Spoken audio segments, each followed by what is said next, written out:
On va donc dans la circonscription du côté de La Rochelle, où Ségolène Royal est, semble-t-il, en difficulté. Alors certes, elle est arrivée en tête au premier tour des législatives, mais le socialiste dissident, le candidat socialiste dissident, Olivier Falorni, a décidé qu'il se maintiendrait au second tour, quelles que soient les consignes données par le Parti socialiste. Il sera donc présent dimanche prochain. Priorité au direct, nous allons retrouver Olivier Falorni, l'homme qui tient donc tête à Ségolène Royal, qui sera d'ailleurs avec Jean-Jacques Bourdin à 8h30. Est-ce que la nuit vous a fait changer d'avis, monsieur ?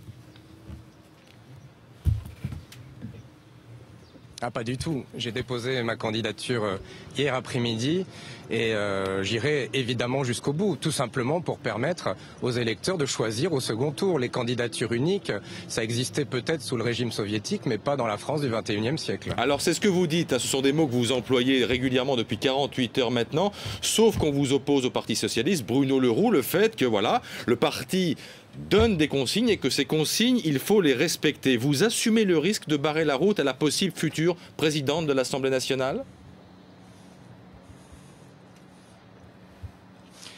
Écoutez, l'appareil parisien me donne des ordres. Il oublie simplement qu'il m'a exclu de manière expéditive il y a quelques semaines. Par ailleurs, je veux poser une question. Aujourd'hui à La Rochelle, y a-t-il un risque de voir le Front National ou la droite l'emporter ici à La Rochelle? Non. Nous savons déjà que sur cette circonscription, il y aura dimanche prochain un député socialiste. Eh bien moi, je propose une alternative. Un élu local implanté sur le territoire contre une candidate parachutée. Est-ce que François Hollande, très franchement, vous a parlé depuis dimanche ? Vous savez, François Hollande, il est chef de l'État. Et un président de la République, il est au-dessus de ses contingences. Je pense que François Hollande est plus préoccupé par la situation en Afghanistan que par la situation à La Rochelle. Deux dernières questions, monsieur Falorni. Un, ça ne vous gêne pas d'être, comment dire, soutenu et donc instrumentalisé contre Ségolène Royal par Dominique Bussereau qui vous soutient? Je ne suis instrumentalisé par personne, je ne suis l'otage de personne.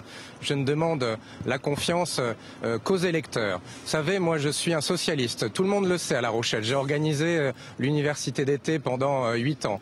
Donc je suis fidèle à mes convictions, fidèle à mes engagements. Et les électeurs, quels qu'ils soient, savent que s'ils votent pour moi dimanche, ils auront un député socialiste à l'Assemblée nationale.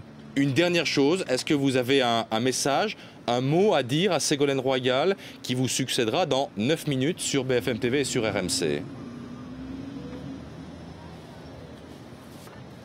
Non, je dis simplement que la démocratie, elle doit aller jusqu'au bout et que les électeurs ont choisi dimanche dernier de placer en tête 2 candidats socialistes. Eh bien, au deuxième tour, les électeurs choisiront. C'est ça la démocratie, c'est ça la République. Merci beaucoup Olivier Falorni d'avoir été en direct avec nous ce matin sur BFM TV.